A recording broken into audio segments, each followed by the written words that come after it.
You like, City Hall did and back to the village after. Oh, you okay? It's so cool. That's awesome. I live here in Bike. The work. Oh, okay. Yeah. Reverse.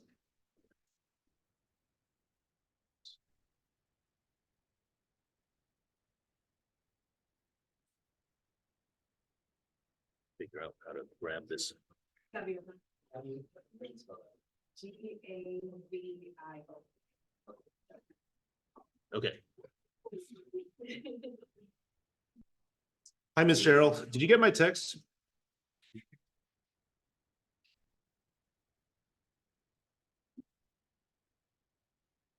Okay, well, we'll get started. Oh, hey, Ethan. Hey, I hope I remembered to, I'm gonna have to search through my pockets to see if I actually remembered to bring it. no. Okay. Welcome to this January 2024 meeting of the Patterson Park Neighborhood Association. My name is Ernest. I am the president of PPNA.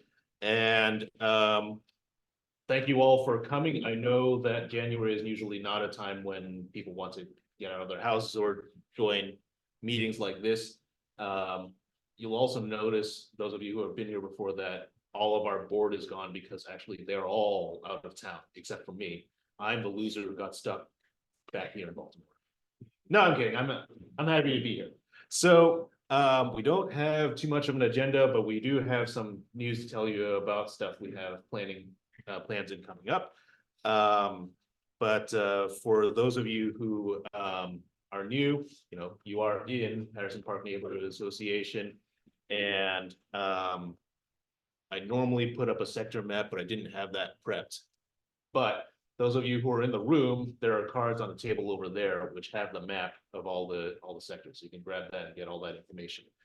Okay, so basically today we're just going to talk about some public art projects that we have going. This is something that we've been working on for a while, and some of you may not know about this, and but we've talked about it on and off, and we've been working on it for quite a while. It was through a grant from the state called the Bernie Grant, BRNI. I'm actually not sure what that stands for. Do you know, Melvin? Whatever. It was a grant for $100,000 worth of public art, and we applied for this 2 years ago, actually. And in the time since, we have been planning, we have been soliciting feedback from people. We had a vote actually for people to vote on the designs that they wanted. And so Melvin is here from Graham Projects. They are the company who was actually going to do the installation, to tell us what they have planned. So without any further ado, I'm going to call Melvin up to show us what you got.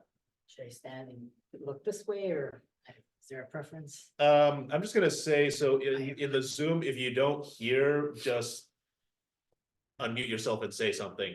But otherwise, that microphone is pretty good. So if you're like looking over that way, okay, they'll still hear you.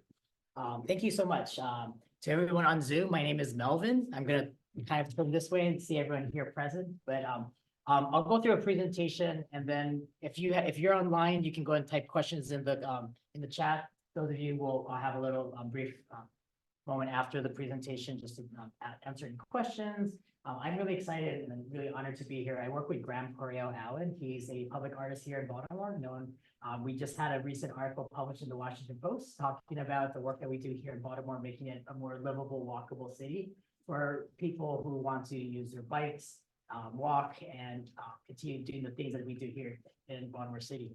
I'm actually a neighbor of yours. I live right off of Greenmount on 21st Street in East Baltimore Midway. So very close. It was like a 10-minute drive or maybe a 20-minute bike ride, but I couldn't deal with the cold today. But what I'm here to talk about is what Ernest was saying is the efforts of your community leaders in applying for a grant, getting $100,000, not only for public art, but for safety and engagement of the community. And the three areas that we're talking about are Baltimore and Linwood, Fayette and Luzerne. And just in the past 3 weeks, the board had decided on what the scope was going to be for Baltimore and Lakewood. So 3 intersections that are going to have traffic calming interventions that will be installed before the end of this year. We're aiming for summer to early fall of this year. As Ernest was saying, there's already been some engagement that happened. So I'm gonna move to the next slide. Let's see.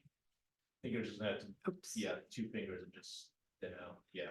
So here, just kind of a little bit of background. So, Patterson Park Neighbors Association, along with Graham Projects, we work with a lot of local artists. Graham and I are based here in Baltimore, and we like to also include other artists as well when we can. So so PPNA's board said, hey, we'd love to have more collaborators join you on the team. So Soraya, Public Space Design, which is another public artist who does mural art in South Baltimore. She joined our team to come up with the designs that were selected for these 2 intersections. The third one, I'll talk more about how that's going to be approached.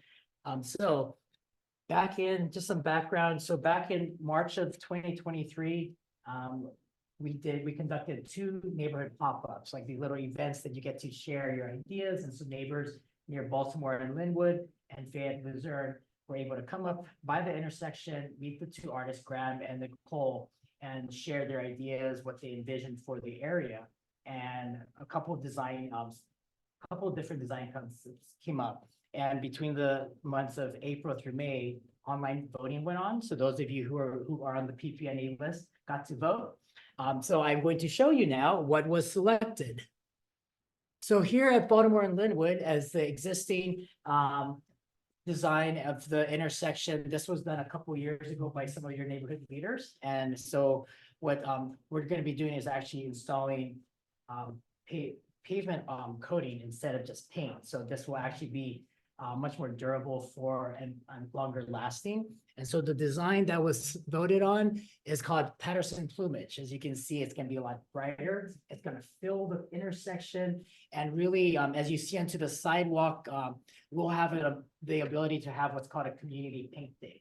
So while we're using very much commercial grade, what I would call bike lane, bus lane paint products, what's on the sidewalk will be a bit more user friendly, still durable, but people can come out. So children, youth, kids of all ages, including every adult, can come and actually participate in that. PPNA will make the announcement when that community paint day will be. So what you see on the sidewalk, that painting will actually be done by the community. We will be invited to come and join us for that. The next view is just kind of like a overhead plan view where you can just see how the intersection looks. You can see where that small little sinkhole happened, and already the city went in and restriped and repaved that section. I know your board leadership is still working on trying to just confirm all the striping with DOT, but we're moving forward and getting the permits hopefully approved by spring for a summer install. Yeah, and actually, can I, Sure. so some of you may know about this, sinkhole at that intersection that keeps getting filled in. I have a contact with the Department of Transportation, and we tried to get them to come out here for this meeting. That unfortunately did not work out, and I'm going to try to get them out for February's meeting instead.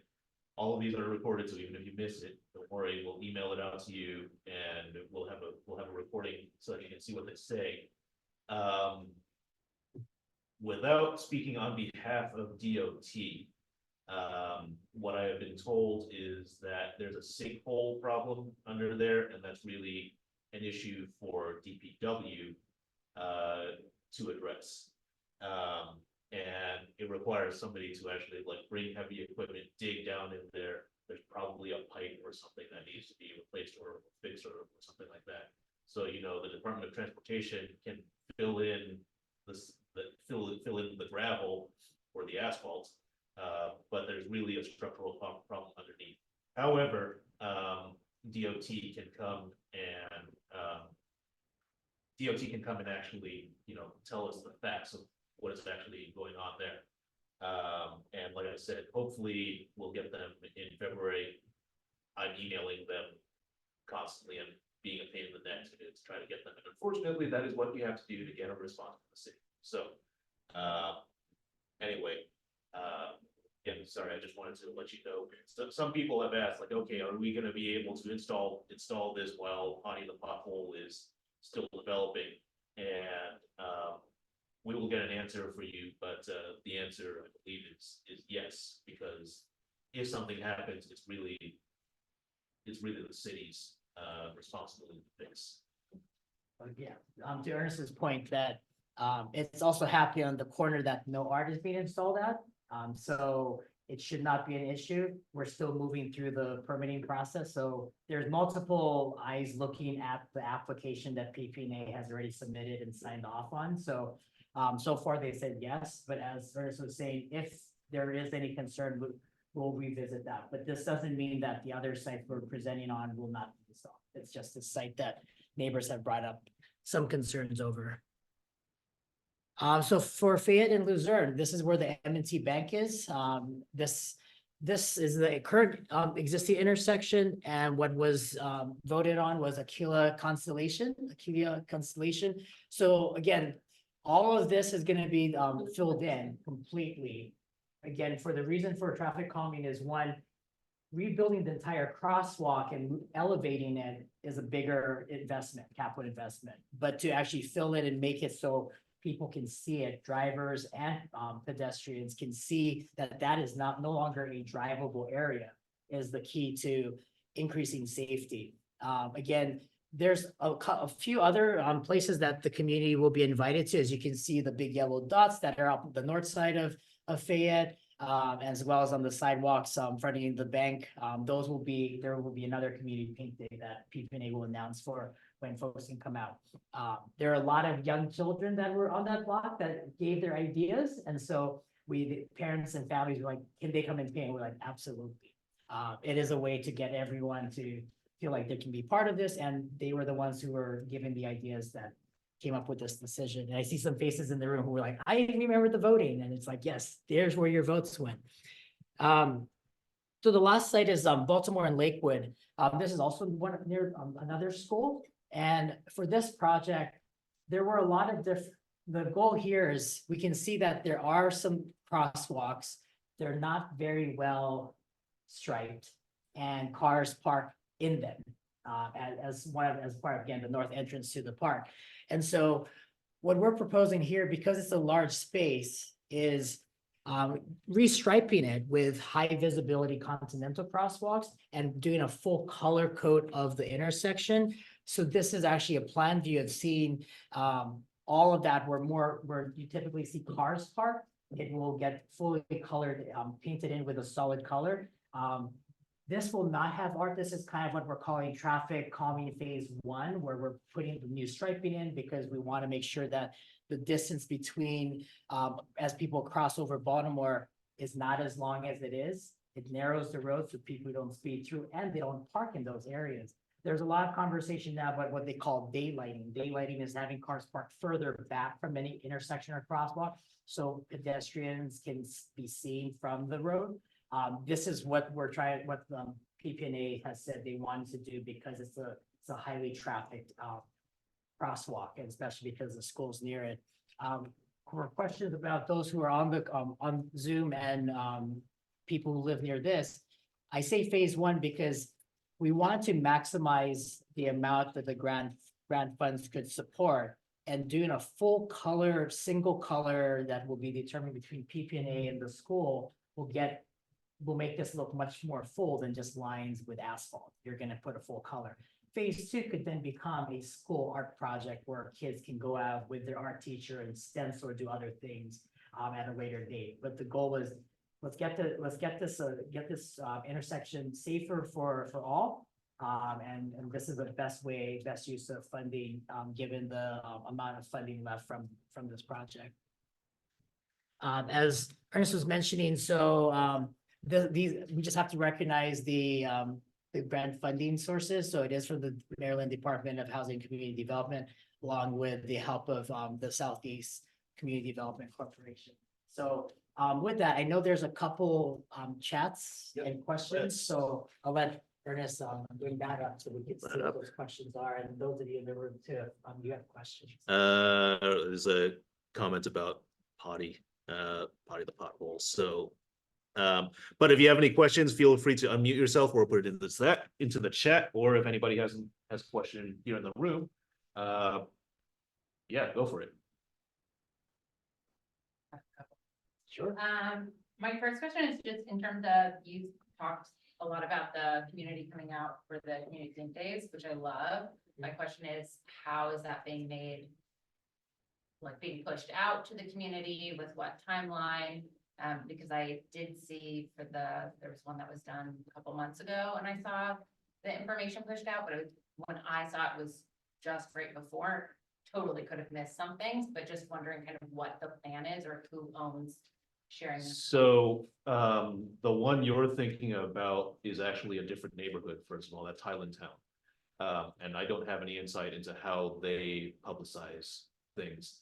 Yeah, I'm just so- talking about in terms of like, it was Sure, something and that your, and I was your aware point, of, your so point, made me think, your point is well taken. yeah. The avenues we have to publicize things is we have an email list and we have the Facebook page.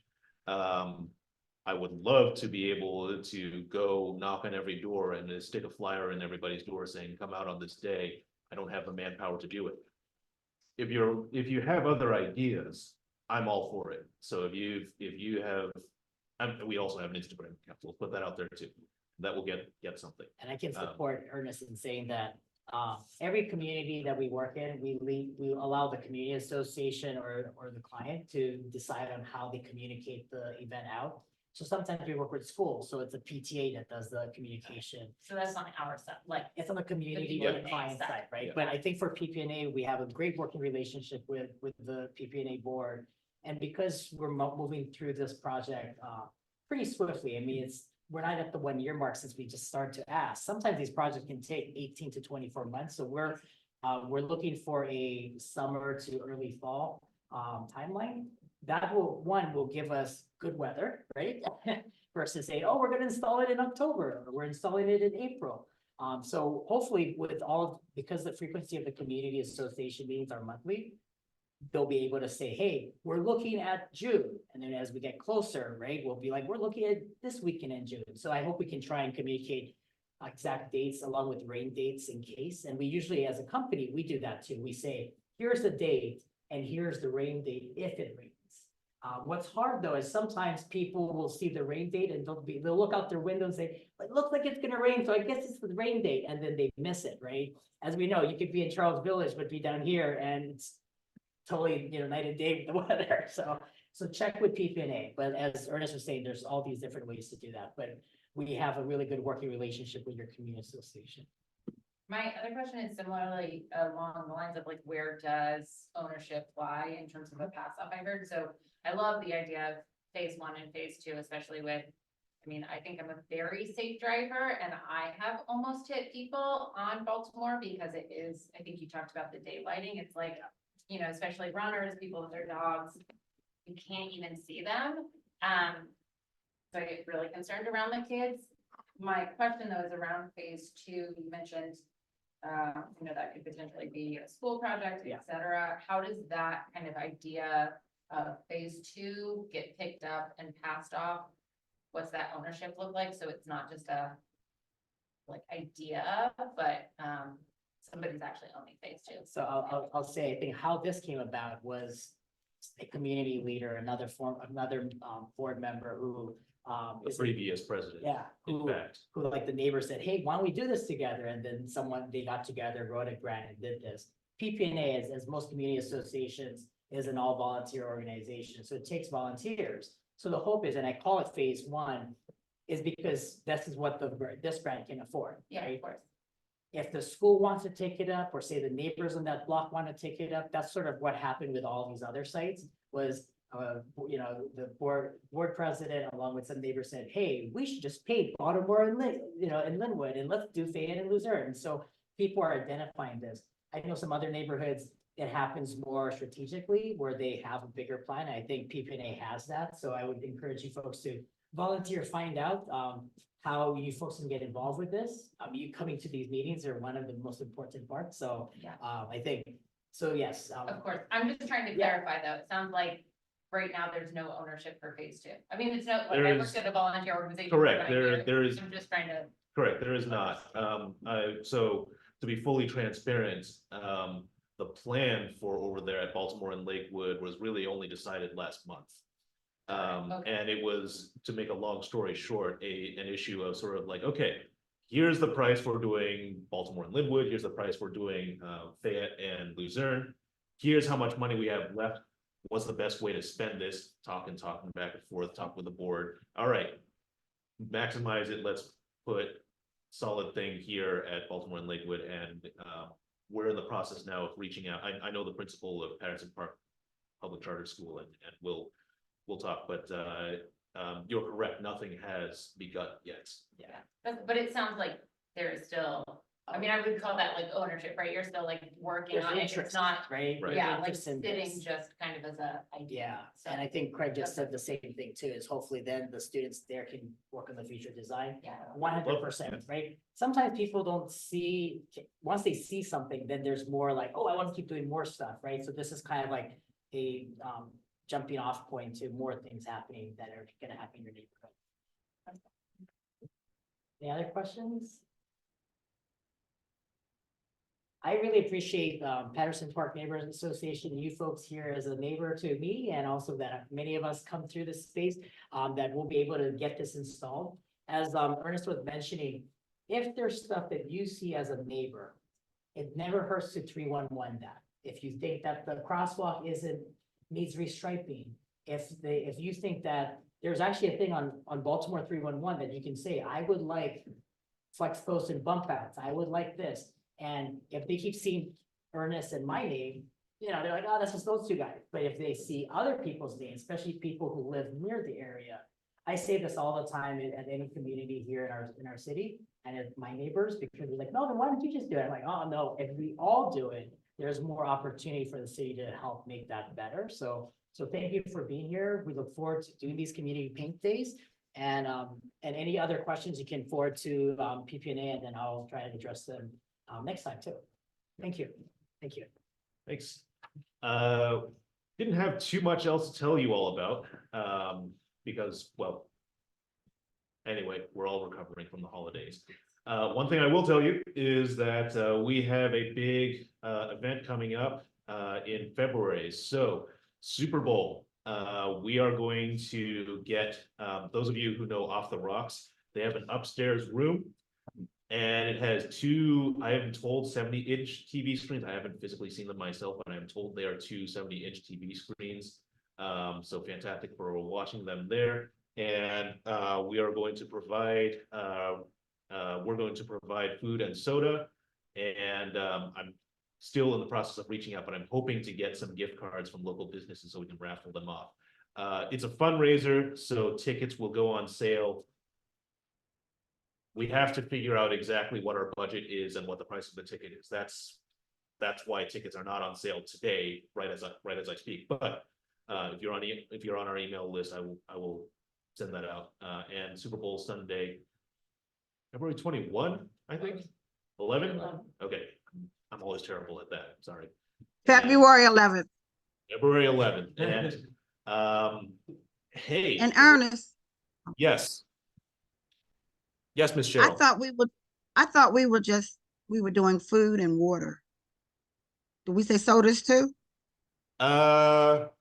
We can figure that out. I will say that Off the Rocks, we will not supply alcohol, but it is upstairs from Off the Rocks. So. And they are giving a discount. And they're Yes. giving a discount if you purchase some alcohol from them. Yeah, so be aware of that. Obviously, we want more than just those of us who are here in this room, but I think it's got appeal beyond people who are civically engaged. We will let you know about that. And the other thing is that PPNA's board elections happen every February. They used to happen in January, but you see what January meetings look like. So February meetings, strangely enough, actually have more attendance, even though they're colder. So the whole board is up for election every year. There are several people who are running for re-election, including myself. I am running for re-election for president, which is not to say, if you want to be president, you are more than free to run for election. And the more engagement we get, I'm always happy to have more engagement. And we are also looking for a new VP of our Western sector. So Patrick, wait, you live on, nope, you're in the Eastern sector, sorry. But anyway, so elections are in February, be there for that. And hopefully we will also have DOT to talk about that pothole problem there at the same time. So it's not all just like there for an election. And then, you know, it's also election season, as you know. We have a competitive race for the first district council seats. By the way, I don't know if everybody knows Ethan here. He is from Zeke's office. I'm not running for the first. He is not running for the first district, and neither is Zeke, in fact. Zeke is running for something else, but the first council district has a competitive race for the primary, and sometime in the future, we will be holding a candidates forum along with several other neighborhood associations. We just have to nail down the exact date and location. It's a great idea. But yeah, keep an eye out for that. All right. Sorry. Yes. What's the process for running? And same question I've been asking for most things, like how is the broader PPNA and broader Patterson Park community made aware of elections coming up? So, the process for running for the board, I'm sorry, I thought you meant Yeah. like city council. Oh, no. The process of running for PPNA, you make your interest known. And, we've had people who, like, on the day of the election, see that there's a vacancy, and then they say like, oh, you know, yeah, I want to run for that, and then they do, and the process allows for us to do that. I will say, I have only ever seen one competitive election in my entire time on the PPNA board. That's just the way it is. I think it's kind of like, if there's somebody already running there, a lot of people tend to be like, well, I'll let them deal with all of the stress and ridiculousness of being a board member with everybody shouting at them and asking why. But anyway, please don't let me discourage you. If you want to run, then do so. I will also say, if you do not want to be on the board, one other thing you can do is actually stand to join a committee or form a committee. That is not an election that is actually appointed by the board. So the board holds a vote and says like, okay, we appoint you to be the head of the greening committee or whatever it is. Those are the people who actually do all the on the ground work. So this project that Melvin just presented about, you know, yes, that was started by my predecessor while he was the president of PPNA, but then afterwards he stepped down. I became elected president in his stead, and he became the head of the Greening and Beautification Committee and was shepherding the project through there. If you know about the community compost bin, that was set up by our sustainability committee. Let's see, what else have we got here? There is, you will not really know about this because it's not highly publicized, but there is a property on Clinton Street where we negotiated an MOU with the owner, with the new owner there, and basically came to an agreement like, yeah, neither we want you in there, we want businesses to come in there, but neither of us wants an auto body shop to move into there because those are noisy and it's not a suitable location for it, and there are enough auto body shops in the area anyway, so we set up an MOU. Anyway, that was all negotiated by the people on the housing committee. So and then we also have traffic cameras, security cameras that are being set up in several places, including High Time, Patterson Public House, New York Fried Chicken, and other locations. And that grant and the administration and the setup of all of that was set up by our safety committee. So I personally believe that the board, you know, we're kind of oversight people and we control money. the people who actually get the work done are the people who are on the committees. And so, if you don't want to, run for the board, or if you see that like, yeah, there's somebody already there, maybe I don't want to run for election to challenge them, I don't have a problem with them or whatever, join us and become join a committee instead. And really, it's just, so our email address is info@pattersonparkneighbors.org. Just let us know, and we want volunteers. We will find some way to use you, I promise you. Okay, so that is the PPNA business. And we will now move on to if anybody has any community announcements, and I know we have at least two. Just gonna wait for you to decide who's gonna jump up first. I will. All right. I'm ready. Happy New Year, everybody. Happy New Year. I am your DPW representative, along with my pal up in the screen, with Larry Nutley, he's sick, so he's the night District 1. I am also a Latina, so if you have any issues with, any Latino residents or, anything with garbage or illegal dumping, I'm gonna give you my cards so that if you have to contact me with regards to anybody living in that area that's Latino, I can have conversations with them and I can address that particular. I am addressing a lot of the areas here in Highland. And I've been going out every week and just canvassing and making sure areas are clean. But if you have a particular area that you see that there's an abundance of illegal dumping stuff going on, please contact me. My other thing is that we're rolling out, it's like a water, what's it called? The lead and copper rule revision. All right, so I'm gonna hand out, I know that the rollout between now and I think they told me October, November to put me on that. Basically, it's, so it's to inform you about the federal lead and copper rules revision program, which is the part of the Safe Drinking Water Act. If you would like the opportunity to discuss the program, you can contact us. Now, there's a question or kind of like a frequent, frequent answers or questions to specific things regarding your water in, right? Our website will have it on there soon for you to take a look at. Here's my card. Is this the thing about, is this the thing about checking whether your pipes are lead or copper? Yep, Okay. so we're gonna be soon putting out, I know they're gonna be putting a link on there so that people could go and actually figure out how to test their water. There's gonna be a process. I didn't see it on there today, but, if you guys want, you can email me, I don't know if Do you all know what this is? Have you heard of this? Do you all know what's going on here?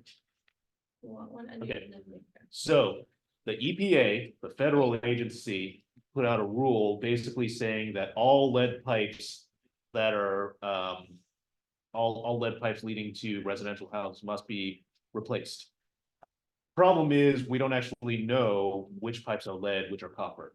So there is a process, and you can actually look it up online for you to go down into your basement, and there's a test you can do to see like, okay, what is my pipe actually made out of? And it's a series of things, which is like bang on it to see what kind of noise it makes, scratch it to see how shiny it is, and I think there's one other step. And then there's a website where you can input like, okay, here's my address, here's what my pipe is made out of. And Baltimore is trying to gather all that information. Yeah, so I'm making sure that everybody is aware. If you wanna, I can send it to you. Okay. On your, for your Facebook page, and Sure. then we can just inform everybody eventually, because they're gonna be rolling out that, like the test, basically.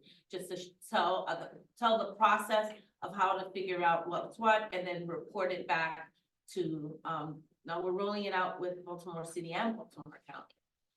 So they're putting out the flyers. I haven't received any flyers. I did translate some of them about a week and a half ago, so that we can do everybody So as soon as that rolls out, if you want to send me an email, I'll let you know, and then we can just post it and you'll be advised. Okay? If you have any questions, you can call or email me. Sorry, clearly I'm the person who has questions. My question related to this is, but I mean, in terms of like translation, that would be one of my questions. The other one is, you know, there's a lot of, the neighborhood has changed a lot in 8 years, but there's still a lot of people, certainly in Baltimore City, even in this neighborhood, who are renters and don't necessarily have great landlords. And so I'm wondering, like, what is the process? Can a renter go ahead as long as they have access and do this? And will the landlords then be required to still live on it? Like, I'm just wondering how that works in terms of making sure. My concern is that landlords who don't want to participate are not going to do so, and then it becomes a discrepancy between homeowners and renters and their access to safe water. So I think we're in the beginning process of this, because we haven't really talked about everything. We're just lining out right now how the exam is gonna go, how we're gonna roll it out to residents, how we're gonna speak of it, what were the conversations are gonna be. And this is I told my boss, actually, I heard about it last week, so this is my first time. I said, I'm gonna roll it out now. I want to start making everybody recognize that this is gonna happen. And that way, later on, when I come back and say, hey, let's start doing the tests, everybody will know what I'm talking about, because they'll have their questions, they'll put it on the line, on the website, they'll already know what they're thinking, what they went down, they'll take a look at it. And I think the other thing is that I will be canvassing this district. It's my district. If I have any discrepancies, I will be having conversations with the residents as well, and of course the renters. Because I know there's a lot of renters in this area, and there are a lot of Latinos in this area. So that's another process that me and my boss are gonna take, because I have to translate those documents that are coming in. So I'm waiting for them to actually be printed so that I can then have a conversation. I should be at the end of this month having a multifamily conversation with a group of parents who live in the area. So then I will spread the word that way. Oh, you're welcome. Hey, are you in touch with Joy? And I mean, I obviously don't doubt your translation skills at all, but just because, like, I don't know, I know in our office, like, sometimes folks who have finished language skills get pigeonholed until they translate it, even though that's not what they're. Yep, me and Joy actually collaborated on all the documents that have been cool. changed. Yeah. Yeah, Joy's actually a neighbor in the same room. Yes, I know. So we've been going back and forth on whenever I get a document, I will set up with Joy, or Joy will tell me that there's documents already there. And so I've been doing that back and forth since our first Awesome. conversation. Glad you did that. Mhm. Any other questions? We're good? Anything else? All right, other community announcements? Bueno, hola everyone. My name is Gabriel Hernandez. I am here representing THREAD. Have any of you heard of THREAD? You've heard of it before? So THREAD is a local organization, a nonprofit organization that basically seeks to create a whole new social fabric to bridge social isolation in Baltimore City. There's a big statement. What that means is THREAD targets 7% of the Baltimore City students at the 7 lowest performing public schools in the city. One of them is Patterson High School, which is why I'm here today. I am the partnership and recruitment manager for the Patterson High School area. My job focuses greatly on recruiting volunteers, but also fostering partnerships and creating collaborations that are bi-directional.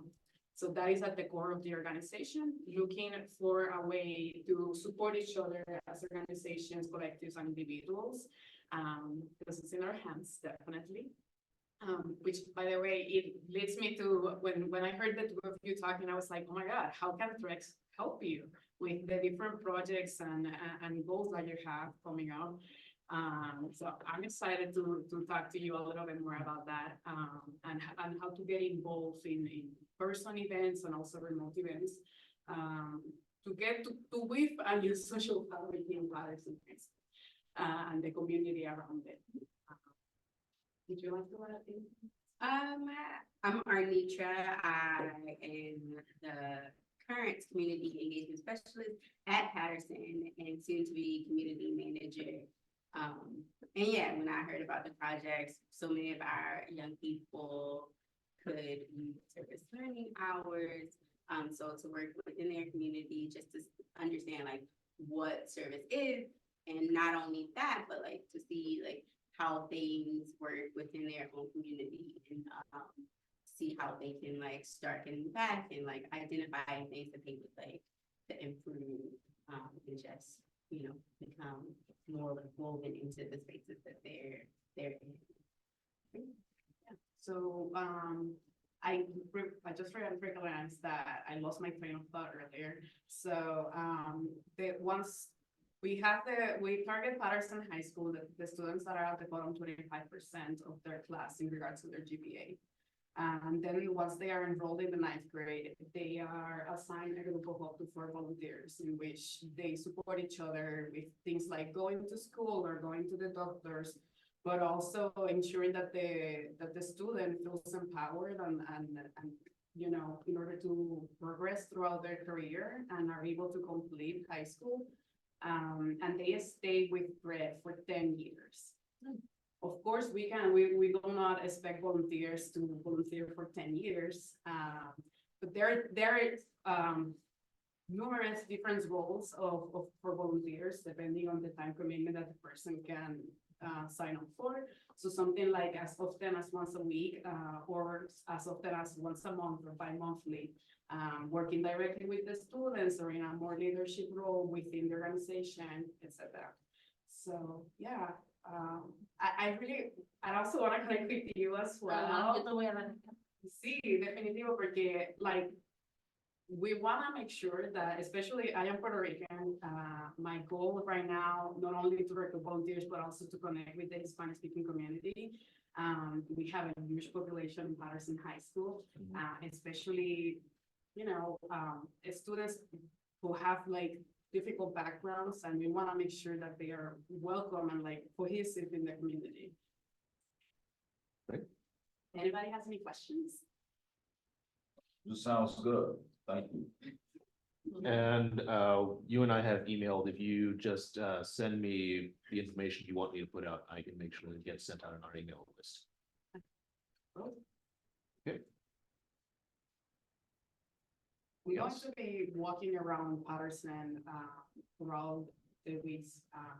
I just want to get to know the local community members and everything. So if you work with a community or local business or anything, let's connect. I want to get to know everybody.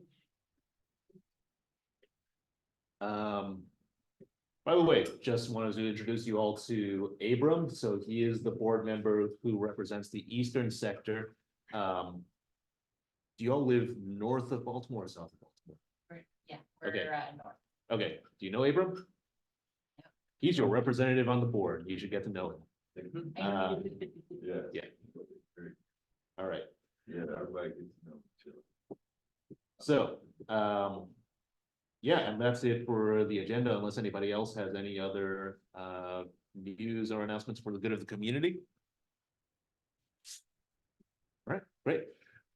So I'm going to stop the Zoom recording, and there are a couple of people that I want to talk to just individually, but other than that, our meeting has formally come to a close. Thank you all for coming.